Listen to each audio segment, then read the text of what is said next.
주의를 거룩히 지키는 사랑하는 성도님들 가정 위에 하나님께서 놀라운 은혜와 복으로 충만케 하실 줄로 믿습니다. 오늘 본문인 스가랴서 8장은 유다 백성들이 예루살렘 성전을 재건하고 있을 때 스가랴 선지자를 통해서 유다 백성들에게 주신 하나님의 말씀입니다. 바벨론 제국에 의해서 유다 나라가 멸망을 당하고 예루살렘 성전은 완전히 폐허가 되고 말았습니다. 그 전쟁에서 살아남은 사람들은 바벨론의 포로로 붙잡혀갑니다. 70년의 포로 기한이 마치고 유다 백성들이 다시 예루살렘으로 돌아와서 예루살렘 성전을 재건하고자 했습니다. 그런데 주변 나라의 협박과 또 위협으로 그만 성전 재건 공사를 중단해버리고 맙니다. 그것이 주전 536년에 있었던 일입니다. 16년 동안을 유다 백성들은 성전 재건 일을 내려놓고는 밭에서 농사를 짓고 자기들이 살 집을 짓고 또 자녀들을 낳고 양육하는 일에 온 힘을 쏟아부었습니다. 유다 백성들이 바벨론에서 예루살렘으로 돌아온 목적은 예루살렘 성전 재건을 위한 것이었는데 그 원래 목적은 다 사라져버리고 말았으며 그저 그들이 예루살렘에서 터를 닦고 먹고 살기에 바빴던 것입니다. 이런 상황 속에서 하나님께서 스가랴와 학개 선지자를 보내셔서 성전 재건을 독려하십니다. 대제사장 여호수아와 유다 총독 스룹바벨의 지도하에 다시 성전 재건 공사가 시작이 됩니다. 그것이 주전 520년이었습니다. 4년 만에 성전 재건 공사는 완공이 되죠. 이것을 제2성전 스룹바벨 성전이라고 합니다. 성전 재건 공사가 한창 진행 중에 있을 때에 주전 518년경에 하나님께서 스가랴 선지자를 통해서 주신 말씀이 오늘 본문인 스가랴서 8장입니다.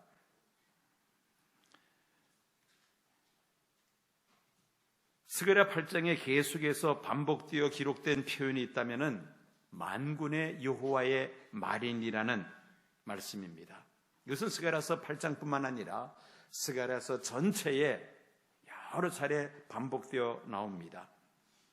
비록 제1차로 바벨론에서 예루살렘으로 귀환한 이 5만여 명의 유다 백성들, 주변 나라들의 위협과 협박 속에서도 그들의 성전을 다시 재건을 다시 재개하고자 하는데 만군의 하나님이 그들과 함께 하신다는 것입니다.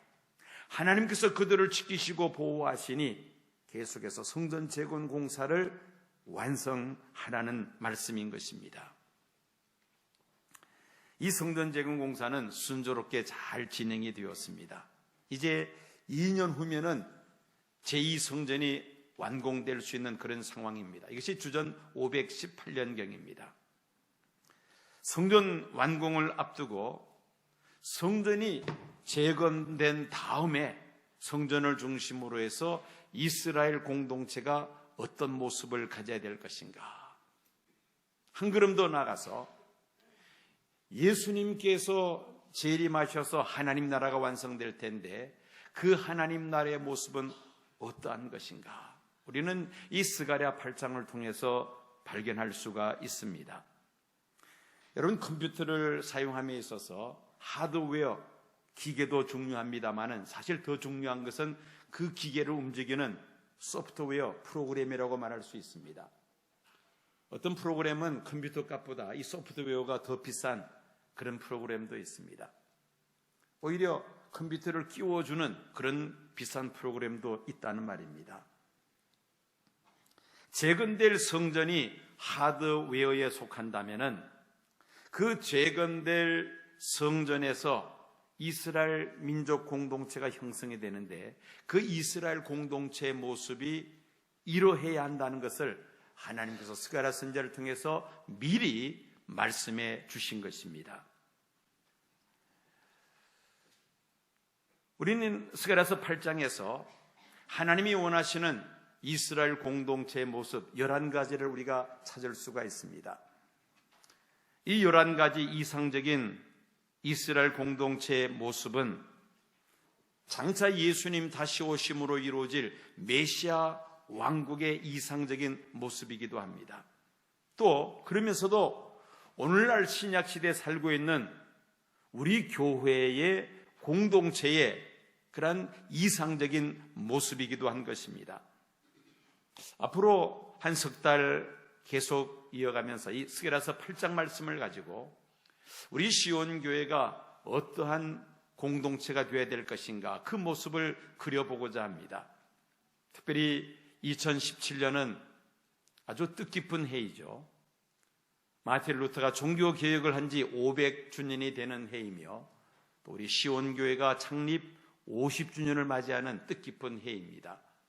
여러분, 이 50년은 구약 성경 이스라엘 백성들에게 매우 뜻깊은 해입니다. 희년이라 해서 7번의 안식년이 끝나면 그 다음에 한 해를 더 쉬는데 그 해가 바로 희년입니다.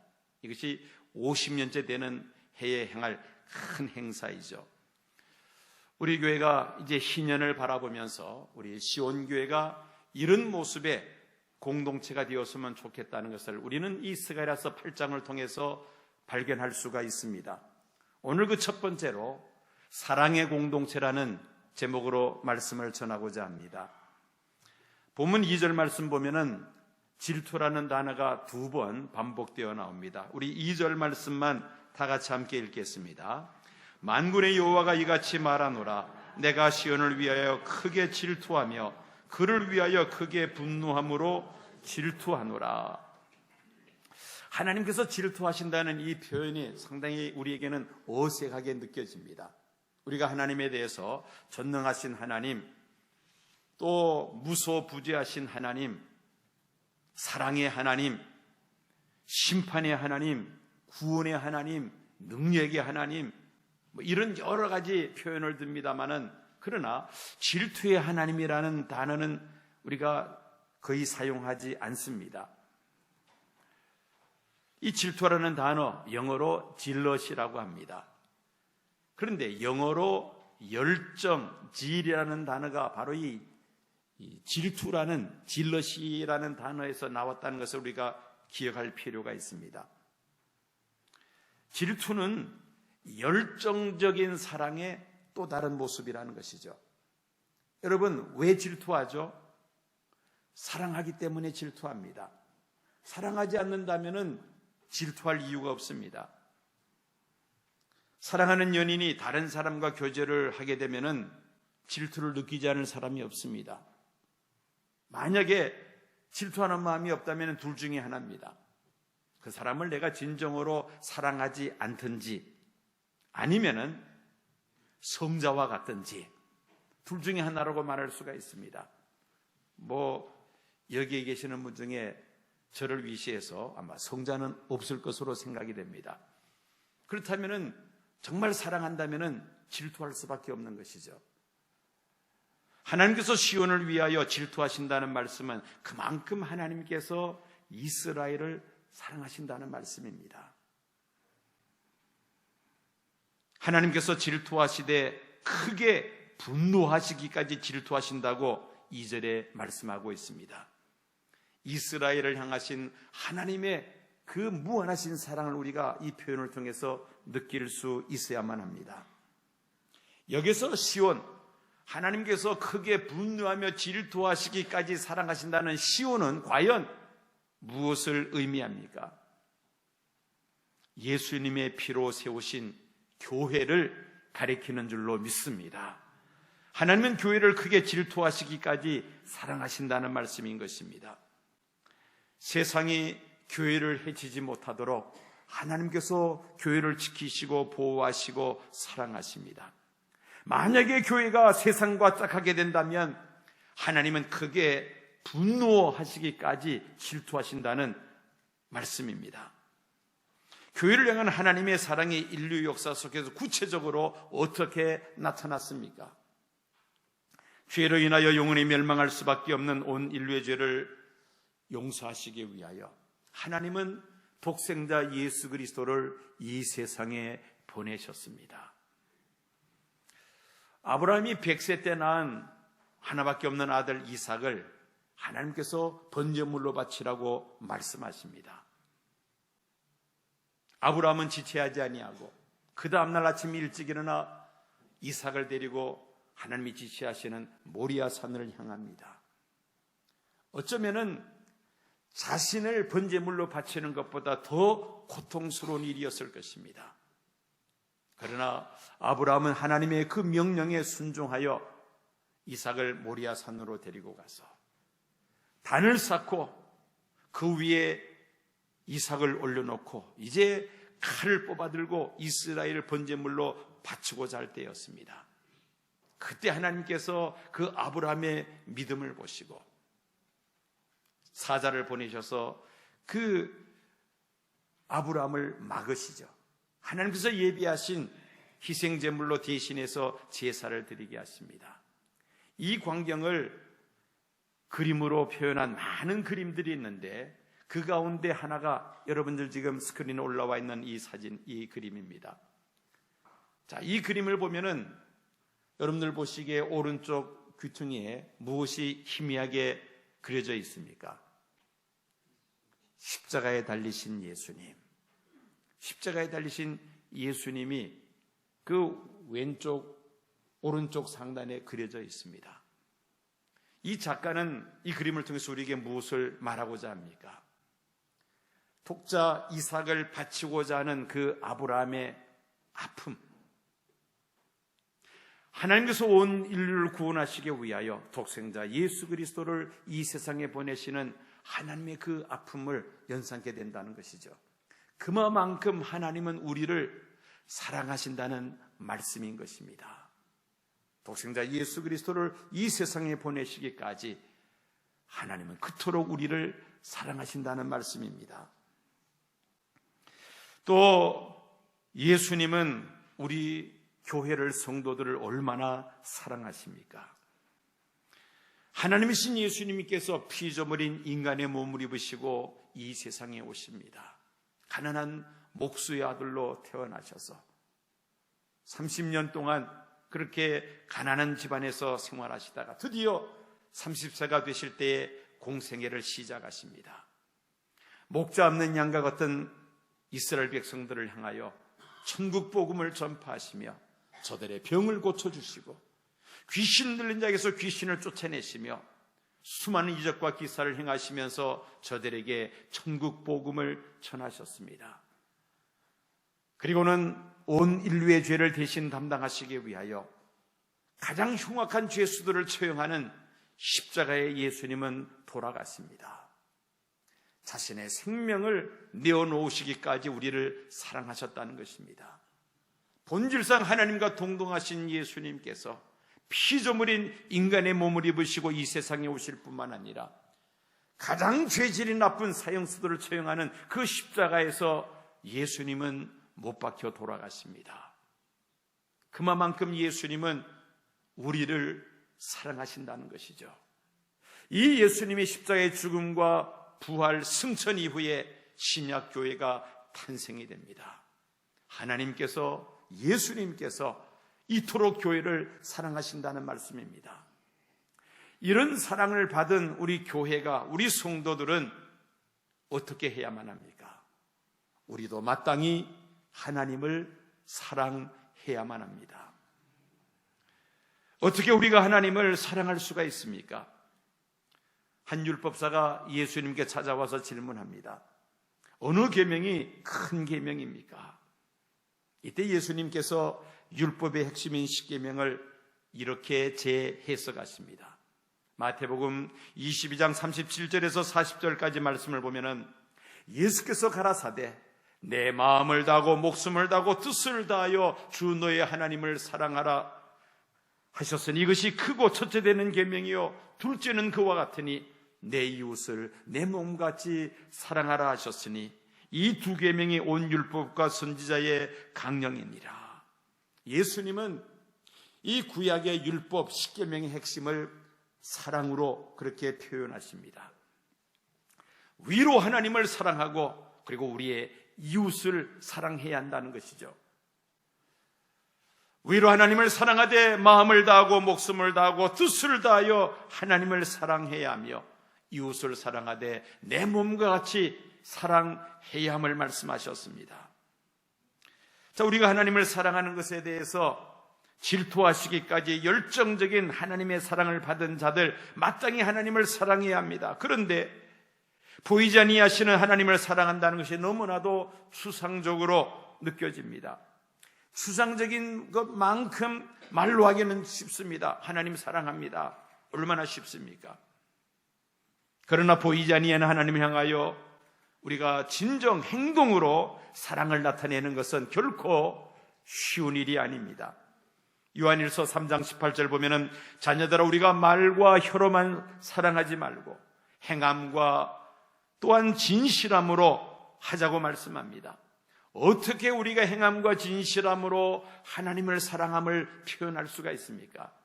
세 가지를 말씀드리고자 합니다. 첫째는 하나님을 사랑하는 자는 하나님의 말씀을 따라 살기를 힘써야 합니다. 부모를 사랑하고 존경한다면 마땅히 부모의 말씀을 순종해야 할 것입니다. 부모의 말을 듣지 않으면서 부모에게 사랑한다는 말을 어찌 할 수가 있겠습니까? 그러므로 우리는 하나님의 말씀을 귀담아 듣고 그 말씀대로 살고자 힘쓸 때에 그것이 바로 우리가 하나님을 사랑하는 우리의 표현이 될 수가 있는 것입니다. 둘째는 하나님을 사랑하는 자는 하나님께서 사랑하시는 교회를 사랑합니다. 하나님은 시온을 사랑하시되 크게 질투하시기까지 사랑하신다고 말씀하셨습니다. 그러므로 하나님을 사랑하는 우리들도 예수님의 핏값으로 세우신 교회를 마땅히 사랑해야만 합니다. 교회를 사랑한다는 것이 외형적인 이런 건물만을 이야기하는 것이 아닙니다. 교회를 구성하고 있는 성도들을 가리키는 것입니다. 교회를 위하여 수고하는 목회자들을 사랑하며 교회에서 중직을 맡아 앞장서 수고하는 우리 장로님들과 권사님들과 안수집사님들을 사랑하며 또 성도들 간에 서로 사랑하고 아끼는 것, 이것이 바로 하나님을 사랑하는 것이라는 말입니다. 교회를 사랑하는 것이 곧 하나님을 사랑하는 것이다. 요한일서 4장 20절 보면은 누구든지 하나님을 사랑하노라 하고 그 형제를 미워하면 이는 거짓말하는 자니 보는 바 그 형제를 사랑하지 아니하는 자는 보지 못하는 바 하나님을 사랑할 수 없느니라. 성도들이 서로 사랑하는 것, 이것이 바로 하나님을 사랑하는 표현 가운데 하나라는 것입니다. 세 번째로 하나님을 사랑하는 자는 하나님 나라를 사모하게 됩니다. 사랑하는 연인들이 시간만 있으면 서로 같이 있고 싶어 하죠. 멀리 떨어져 있을 때는 전화로 대화를 나누고 싶어 하는 것이 바로 사랑하는 사람들의 마음입니다. 만약 우리가 진정으로 하나님을 사랑한다면 하나님 만나 뵙기를 사모하게 될 것입니다. 하나님이 계시는 하나님 나라에 들어가는 그날을 우리가 사모하며 기다린다는 말씀인 것입니다. 세상의 부귀영화를 사모할 것이 아니라 눈에 보이는 세상 것들에 사로잡혀 살 것이 아니라 하나님 나라를 사모하며 살아가는 성도들, 이런 사람들이 진정으로 하나님을 사랑하는 자라고 말할 수가 있는 것입니다. 하나님 나라를 사랑하는 자들만이 핍박과 환난 속에서도 죽음을 불사하고 믿음을 지키게 될 줄로 믿습니다. 그 다음에 우리가 생각해야 될 것은 이웃을 사랑하는 것입니다. 하나님의 사랑을 받은 자들은 마땅히 이웃을 사랑해야 한다는 말씀입니다. 예수님은 내 이웃을 내 몸같이 사랑하라고 말씀하셨습니다. 이 이웃 사랑은 구체적으로 섬김과 나눔을 통해서 나타납니다. 먼저 섬김을 생각해 봐야 되겠습니다. 이웃을 사랑한다는 것, 이것은 이웃을 섬긴다는 말입니다. 이웃을 섬기되 주님을 섬기듯이 이웃을 섬기는 것을 말합니다. 그렇게 섬기고자 한다면 나 자신을 낮춰야 우리가 섬길 수가 있습니다. 서로 높아지려고 하는 제자들을 향해서 예수님께서 말씀하십니다. 이방인의 집권자들인 저희를 임의로 주관하고 그 대인들이 저희에게 권세를 부리는 줄을 너희가 알거니와 너희 중에는 그렇지 아니하니 너희 중에 누구든지 크고자 하는 자는 너희를 섬기는 자가 되고 너희 중에 누구든지 으뜸이 되고자 하는 자는 너희 종이 되어야 하리니 인자가 온 곳은 섬김을 받으려 함이 아니라 도리어 섬기려 하고 자기 목숨을 많은 사람의 대속물로 주려 함이라고 말씀하셨습니다. 예수님은 말씀만 하시는 것이 아니라 직접 본을 보여주셨습니다. 제자들의 발을 손수 닦아주시면서 서로의 발을 씻어주는, 즉 섬기는 종이 되라고 말씀하셨습니다. 그리고 온 인류의 죄를 대속하시기 위하여 자신의 목숨을 십자가에 내어놓으십니다. 가장 흉악한 죄수들을 처형하는 그 십자가에 자신의 생명을 내어놓으시기까지 예수님은 낮아지시고 또한 섬기셨다는 말씀입니다. 왜 우리가 섬기지를 못합니까? 여러 가지 이유 중에 가장 두드러진 이유는 자존심 때문입니다. 내가 어떻게 저런 인간에게 굽힐 수가 있느냐, 그렇게 생각하기 때문이죠. 자존심을 버려야 진정으로 섬길 수가 있습니다. 한 남자가 정신과 의사를 찾아왔습니다. 그리고는 자신의 그 상태를 이렇게 말을 합니다. 제가요, 침대에 누워서 잠을 청하려 하면은 침대 밑에 누군가 사람이 있는 것 같고, 그래서 불안해서 잠을 못 이루고 침대 밑에 들어가 누우면은 침대 위에 또 누가 누워 있는 것처럼 느껴져서 밤이 새도록 잠을 못 잡니다. 그러니까 이 의사가 이렇게 말을 합니다. 앞으로 2년 동안 일주일에 3번씩 병원에 와서 상담 치료를 받으셔야 되겠습니다. 그러자 이 남자가 의사에게 묻습니다. 그러면 치료비는 얼마나 드나요? 한 번 상담할 때마다 5만 원씩 내시면 됩니다. 생각해 볼게요. 그리고는 이 환자가 집으로 돌아갔습니다. 그리고 다시는 이 사람이 병원을 찾아오지 않았습니다. 어느 날 길거리에서 이 사람과 의사가 우연하게 서로 만나게 되었습니다. 의사가 먼저 말을 건넵니다. 왜 병원에 오지 않으셨죠? 그랬더니 이 사람이 하는 말이, 내 병이 깨끗하게 다 고쳐졌어요, 이야기하는 겁니다. 그래서, 아니 어떻게 그 병을 고쳤습니까? 우리 옆집에 사는 목수가 돈 10,000원 받고 깨끗하게 고쳐주었습니다. 아니 어떻게 그 목수가 10,000원 받고 당신 병을 고칠 수 있었나요? 했더니만 이 사람이 하는 말이, 그 이웃에 사는 목수가 자기 집에 와서 침대 4다리를 다 잘라버리더라는 겁니다. 침대 4다리를 잘라버리니까 그 침대 밑에 사람이 들어갈 수 있어요, 없어요? 들어갈 수 없잖아요. 그러니까 그런 생각을 할 필요가 없어지게 되었다는 겁니다. 뭐 우스갯소리겠습니다마는, 여러분, 왜 우리가 낮아지지를 못합니까? 왜 섬기지를 못합니까? 나의 자존심 때문이죠. 이것만 내려놓으면 문제가 다 해결이 되는데 이게 그렇게 쉽지 않다는 것입니다. 이웃사랑은 섬김을 통해서 나타납니다. 다른 사람 위에 군림하면서 섬김을 받으려는 자세에서 자신을 낮추고 오히려 이웃을 높이는 섬기는 삶을 살고자 할 때에 진정 하나님을 사랑하는 삶을 살아가게 될 줄로 믿습니다. 그리고 이웃을 사랑하는 두 번째 방법은 나눔입니다. 초대 예루살렘 교회는 나눔에 있어서 좋은 본을, 모델을 우리에게 보여주고 있습니다. 성령으로 충만했던 예루살렘 교회, 그들은 자기 개인의 재산을 서로 나누어 쓰는 그런 아름다운 모습을 나타내 보여주셨습니다. 사도행전 2장 44절 45절 보면은 믿는 사람이 다 함께해서 모든 물건을 서로 통용하고 또 재산과 소유를 팔아가며 사람의 필요를 따라 나눠주며 자신의 소유를 교회를 위하여 하나님의 선한 사업을 위하여 기꺼이 내어놓는 이 나눔이 이웃사랑의 적극적인 표현이라는 말씀입니다. 교회가 하고자 하는 큰 일을 앞두고 성도들이 앞다투어 자신의 재물을 내놓는 이 헌금은 바로 위로는 하나님께 드리는 것이면서도 이웃에 대해서는 무거운 짐을 함께 나눠지는 나눔의 한 표현인 것입니다. 경제적으로 어려운 이웃을 위해서 돕는 것, 이것도 역시 나눔이죠. 우리는 나눔을 통하여 이웃 사랑을 우리가 나타낼 수 있는 것입니다.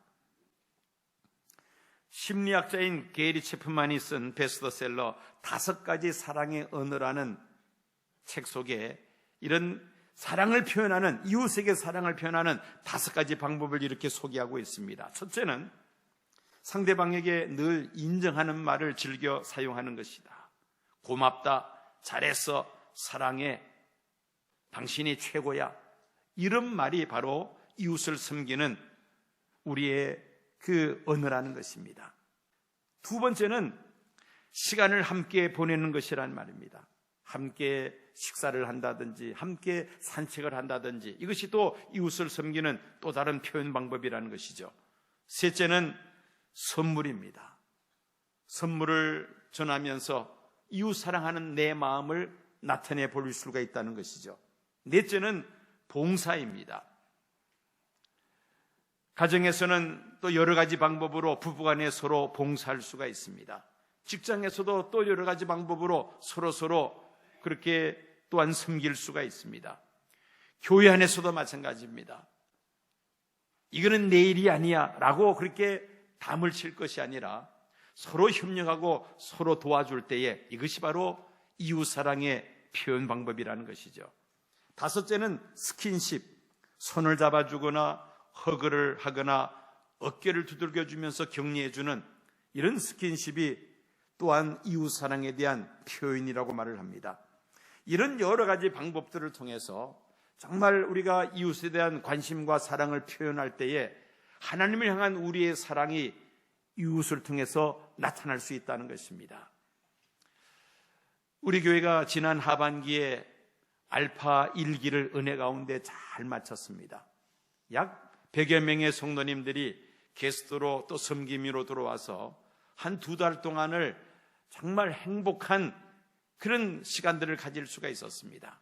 특별히 알파 수양에 들어가서는 정말 서로 끌어안고 정말 서로 회개하고 서로 사랑으로 하나 되는 그런 아름다운 그런 모습을 우리가 경험할 수가 있었습니다. 그러면서 많은 분들이 그런 간증을 했습니다. 우리 시온교회가 바로 이런 사랑의 공동체가 되어야 한다는 것을 깨달았습니다. 앞으로 교회의 모습이 어떠해야 한다는 것을 발견했습니다. 이구동성으로 하는 말이었습니다. 사랑의 공동체, 하나님께서 원하시는 11가지 모습의 이 교회 공동체의 모습 가운데 가장 우선적인 것이 바로 사랑의 공동체입니다.